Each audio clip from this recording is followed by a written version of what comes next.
भगवान वर्णनातीत हैं, फिर भी उनका लक्ष्य कराने के लिए यहां उसका वर्णन किया जाएगा। पूज्य स्वामी रामसुखदास जी भगवान का वर्णन करते हुए, परमात्मा का वर्णन करते हुए कहते हैं, सत्तत्व एक ही है। उस तत्व का वर्णन नहीं होता, क्योंकि वह मन, बुद्धि और वाणी का विषय नहीं है। जहां वर्णन है वहां तत्व नहीं है, और जहां तत्व है वहां वर्णन नहीं है। उस तत्व की तरफ लक्ष्य नहीं है, इसलिए केवल उसका लक्ष्य कराने के लिए उसका वर्णन किया जाता है। परंतु जब उसका लक्ष्य न करके कोरा सीख लेते हैं, तब वर्णन ही वर्णन होता है, तत्व नहीं मिलता।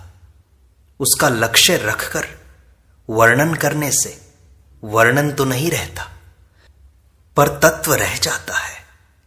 तात्पर्य है कि उसका वर्णन करते करते जब वाणी रुक जाती है, उसका चिंतन करते करते जब मन रुक जाता है, तब स्वतः वह तत्व रह जाता है और प्राप्त हो जाता है। वास्तव में वह पहले से ही प्राप्त था, केवल अप्राप्ति का वहम मिट जाता है। प्रकृति जन्य कोई भी क्रिया, पदार्थ, वृत्ति, चिंतन उस तत्व तक नहीं पहुंचता। प्रकृति से अतीत तत्व तक प्रकृति जन्य पदार्थ कैसे पहुंच सकता है?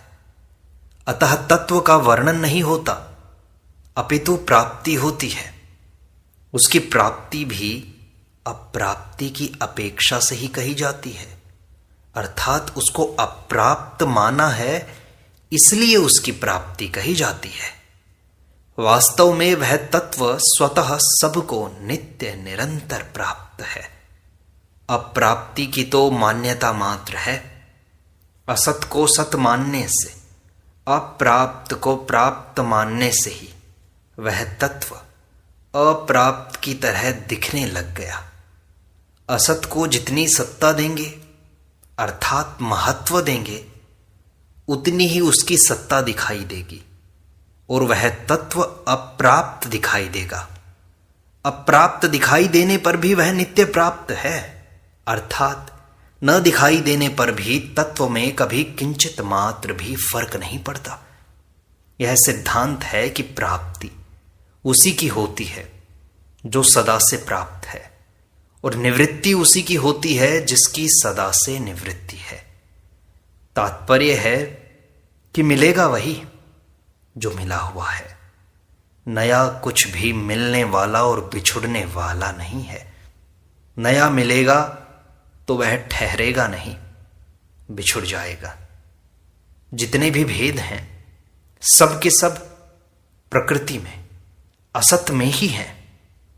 तत्व में किंचित मात्र भी कोई भी भेद नहीं है। जब प्राकृत पदार्थों की सत्ता मानते हुए, उनको महत्व देते हुए उस तत्व का वर्णन करते हैं, तब वह तत्व केवल बुद्धि का विषय हो जाता है और उसमें भेद दिखाई देने लग जाता है। शास्त्रों में तत्व का जो वर्णन आता है वह हमारी दृष्टि से है। हमने असत की सत्ता मान रखी है, इसलिए शास्त्र हमारी दृष्टि के अनुसार हमारी भाषा में असत की निवृत्ति और सत तत्व का वर्णन करते हैं। यही कारण है कि दृष्टि भेद से दर्शन अनेक हैं। अनेक दर्शन होते हुए भी तत्व एक ही है। जब तक दृष्टा, ज्ञाता, दार्शनिक और दर्शन है, तब तक तत्व के वर्णन में भेद है। जब तक भेद है, तब तक तत्व नहीं है, क्योंकि तत्व में भेद नहीं है। दूसरे शब्दों में, जब तक जड़ चेतन की ग्रंथि है, तब तक भेद है। अहम के मिटने पर कोई भेद नहीं रहता, केवल एक तत्व रह जाता है। सभी भेद सापेक्ष होते हैं। अपेक्षा छोड़ें तो कोई भेद नहीं रहता। एक निरपेक्ष तत्व रह जाता है। जैसे दिन की अपेक्षा रात है और रात की अपेक्षा दिन है, पर सूर्य में न दिन है न रात है, अर्थात वहां नित्य प्रकाश है। समुद्र की अपेक्षा तरंग है और तरंग की अपेक्षा समुद्र है, पर जल तत्व में न समुद्र है न तरंग है। ईश्वर और जीव के विषय में दो तरह का वर्णन है। पहला, ईश्वर समुद्र है और मैं उसकी तरंग हूं, अर्थात तरंग समुद्र की है। और दूसरा, मेरा स्वरूप समुद्र है और ईश्वर उसकी तरंग है, अर्थात समुद्र तरंग का है। इन दोनों में तरंग समुद्र की है, यह कहना तो ठीक दिखाई देता है, पर समुद्र तरंग का है, यह कहना ठीक नहीं दिखता, क्योंकि समुद्र अपेक्षाकृत नित्य है और तरंग क्षणभंगुर है। अतः तरंग समुद्र की होती है, समुद्र तरंग का नहीं होता। अगर अपने को समुद्र और ईश्वर को तरंग माने तो इस मान्यता से अनर्थ होगा, क्योंकि ऐसा मानने से अभिमान पैदा हो जाएगा तथा अहम तो नित्य रहेगा और ईश्वर अनित्य हो जाएगा। कारण कि जीव में अनादिकाल से अहम का अभ्यास पड़ा हुआ है। अतः जहां स्वरूप को अहम कहेंगे वहां वही अहम आएगा जो अनादिकाल से है। उस अहम के मिटने से ही तत्व की प्राप्ति होती है। उपर्युक्त दोनों बातों के सिवाय तीसरी एक विलक्षण बात है कि जल तत्व में न समुद्र है न तरंग है, अर्थात वहां समुद्र और तरंग का भेद नहीं है। समुद्र और तरंग तो सापेक्ष हैं, पर जल तत्व निरपेक्ष है। ऐसे ही गुणों की अपेक्षा से उस तत्व को सगुण निर्गुण और आकार की अपेक्षा से उस तत्व को साकार निराकार कहते हैं। वास्तव में तत्व न सगुण है न निर्गुण है न साकार है न निराकार है। वह एक ही तत्व प्रकाश्य की अपेक्षा से प्रकाशक, आश्रित की अपेक्षा से आश्रय और आधेय की अपेक्षा से आधार कहा जाता है। प्रकाश्य, आश्रित और आधेय तो व्याप्य, विनाशी एवं अनेक हैं, पर प्रकाशक, आश्रय और आधार व्यापक, अविनाशी एवं एक है। प्रकाश्य, आश्रित और आधेय तो नहीं रहेंगे, पर प्रकाशक, आश्रय और आधार रह जाएगा। किंतु प्रकाशक, आश्रय और आधार ये नाम नहीं रहेंगे, अपितु एक तत्व रहेगा। तात्पर्य है कि तत्व न प्रकाश्य है न प्रकाशक, न आश्रित है न आश्रय, न आधेय है न आधार है।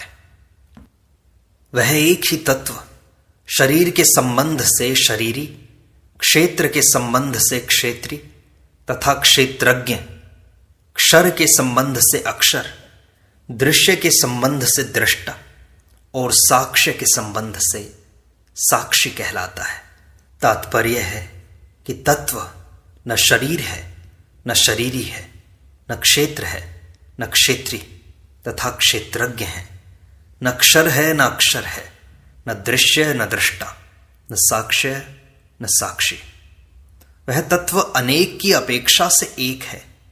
जड़ की अपेक्षा से वह चेतन है, असत की अपेक्षा से वह सत है, अभाव की अपेक्षा से वह भाव रूप है, अनित्य की अपेक्षा से वह नित्य है, उत्पन्न वस्तु की अपेक्षा से वह अनुत्पन्न है, नाशवान की अपेक्षा से वह अविनाशी है, असत, जड़, दुख रूप संसार की अपेक्षा से वह सच्चिदानंद रूप है, प्राकृत पदार्थों की अपेक्षा से वह प्राप्त अथवा अप्राप्त है, कठिनता की अपेक्षा से उसको सुगम कहते हैं। नहीं तो जो नित्य प्राप्त है उसमें क्या कठिनता, क्या सुगमता। तात्पर्य है कि तत्व न अनेक है, न एक है, न जड़, न चेतन, न असत, न सत, न अभाव रूप है न भाव रूप है, न अनित्य है न नित्य है, न उत्पन्न है न अनुत्पन्न है, न नाशवान न अविनाशी, न असत जड़ दुख रूप है, न सत चित आनंद रूप है, न प्राप्त है न अप्राप्त है, न कठिन न सुगम, अर्थात शब्दों के द्वारा उस तत्व का वर्णन नहीं होता। वह तत्व परतः सिद्ध की अपेक्षा से स्वतः सिद्ध है, अस्वाभाविक की अपेक्षा से वह स्वाभाविक है। अस्वाभाविकता में स्वाभाविकता का आरोप कर लिया तो बंधन हो गया, स्वाभाविक में अस्वाभाविकता का आरोप कर लिया तो संसार हो गया, और अस्वाभाविकता को अस्वीकार करके स्वाभाविक का अनुभव किया तो तत्व हो गया, और अतत्व से मुक्ति हो गई, अर्थात है ज्यों हो गया। तत्व न परतः सिद्ध है न स्वतः सिद्ध है, न स्वाभाविक है न अस्वाभाविक है। परतः सिद्ध, स्वतः सिद्ध, स्वाभाविक अस्वाभाविक तो सापेक्ष हैं, पर तत्व निरपेक्ष है। उस तत्व को है कहते हैं। वास्तव में वह नहीं की अपेक्षा से है नहीं है, वह तो निरपेक्ष है। अगर हम नहीं की सत्ता माने तो फिर उसको नहीं कहना बनता ही नहीं, क्योंकि नहीं और सत्ता में परस्पर विरोध है। अर्थात जो नहीं है उसकी सत्ता कैसे, और जिसकी सत्ता है वह नहीं कैसे। वास्तव में नहीं की भी सत्ता ही नहीं है, परंतु जब भूल से नहीं की सत्ता मान लेते हैं तब उस भूल को मिटाने के लिए यह नहीं है तत्व है, ऐसा कहते हैं। जब नहीं की सत्ता ही नहीं है तब तत्व को है कहना भी बनता नहीं। तात्पर्य है कि नहीं की अपेक्षा से ही तत्व को है कहते हैं। वास्तव में तत्व न तो नहीं है और न ही है। गीता में आया है, ज्ञेयं यत्तत् प्रवक्ष्यामि यज्ञात्वा अमृतमश्नुते अनादि मत परम ब्रह्म न सत्तन्नासदुच्यते। जो ज्ञेय है उस तत्व को मैं अच्छी तरह से वर्णन करूंगा, जिसको जानकर मनुष्य अमरता का अनुभव कर लेता है। वह तत्व अनादि और परब्रह्म है। उसको न सत कहा जा सकता है और न ही असत कहा जा सकता है। तात्पर्य है कि उस तत्व का आदि आरंभ नहीं है। जो सदा से है उसका आदि कैसे? सब अपर हैं, वह पर है। वह न सत है न असत है। आदि अनादि, पर अपर और सत असत का भेद प्रकृति के संबंध से है। वह तत्व तो आदि अनादि, पर अपर और सत असत से विलक्षण है। इस प्रकार भगवान ने ज्ञेय तत्व का जो वर्णन किया है वह वास्तव में वर्णन नहीं है, अपितु लक्ष्य की तरफ दृष्टि कराने वाला है। इसका तात्पर्य ज्ञेय तत्व का लक्ष्य कराने में है, केवल वर्णन करने में नहीं है। संतों की वाणी में भी आया है कि न जागृत है, न स्वप्न है, न सुषुप्ति है, न तुरीय है, न बंधन है, न मोक्ष है। कारण कि ये सब तो सापेक्ष हैं, पर तत्व तो निरपेक्ष है। निरपेक्ष भी वास्तव में सापेक्ष की अपेक्षा से ही है। तत्व भी वास्तव में अतत्व की अपेक्षा से कहा जाता है। अतः उसको किस नाम से कहें? उसका कोई नाम नहीं है, अर्थात वहां शब्द की गति नहीं है। शब्द से केवल उसका लक्ष्य होता है। तत्व न प्रत्यक्ष है न अप्रत्यक्ष है, न परोक्ष है न अपरोक्ष है, न छोटा है न बड़ा है, न अंदर है न बाहर है, न ऊपर न नीचे, न नजदीक न दूर, न भेद न अभेद है, न भेदा भेद है, न भिन्न न अभिन्न, न भिन्न अभिन्न है। कारण कि ये सब तो सापेक्ष हैं, पर तत्व ठहरा निरपेक्ष। जैसे सूर्य में न प्रकाश है न अंधेरा है, और न प्रकाश न अंधेरा दोनों है। कारण कि जहां प्रकाश है वहां अंधेरा नहीं होता, और जहां अंधेरा है वहां प्रकाश नहीं होता। फिर प्रकाश अंधेरा दोनों एक साथ कैसे रह सकते हैं? ऐसे ही तत्व में न ज्ञान है न अज्ञान है, और न ज्ञान अज्ञान दोनों है। वहां न ज्ञाता है न ज्ञान है, न ज्ञेय है, न प्रकाशक है न प्रकाश है, न प्रकाश्य है। न दृष्टा है, न दर्शन है, न दृश्य है, न ध्याता है, न ध्यान है, न ध्येय है। तात्पर्य है कि तत्व में त्रिपुटी का सर्वथा अभाव है, कारण कि त्रिपुटी सापेक्ष है पर तत्व निरपेक्ष है। वास्तव में जहां स्थित होकर हम बोलते हैं, सुनते हैं, विचार करते हैं, वहीं सापेक्ष और निरपेक्ष की बात आती है। तत्व वास्तव में न सापेक्ष है न निरपेक्ष है। वह तत्व वास्तव में अनुभव रूप है। उसको गीता ने स्मृति कहा है। नष्टो मोहः स्मृतिर्लब्धा। स्मृति भी विस्मृति की अपेक्षा से है, परंतु तत्व की स्मृति विस्मृति की अपेक्षा से नहीं है, अपितु अनुभव रूप है। कारण कि स्मृति की तो विस्मृति हो सकती है, पर अनुभव का अननुभव नहीं हो सकता। तत्व की विस्मृति नहीं होती, अपितु तत्व से तो विमुखता होती है। तात्पर्य है कि पहले ज्ञान था, फिर उसकी विस्मृति हो गई। इस तरह तत्व की विस्मृति नहीं होती। अगर ऐसी विस्मृति माने तो स्मृति होने के बाद फिर विस्मृति हो जाएगी। इसलिए गीता में आया है, यज्ञात्वा न पुनर्मोहम, अर्थात उसको जान लेने के बाद फिर मोह नहीं होता। अभाव रूप असत को भाव रूप मानकर महत्व देने से तत्व की तरफ से वृत्ति हट गई। इसी को विस्मृति कहते हैं। वृत्ति का हटना और वृत्ति का लगना यह भी साधक की दृष्टि से है, तत्व की दृष्टि से नहीं।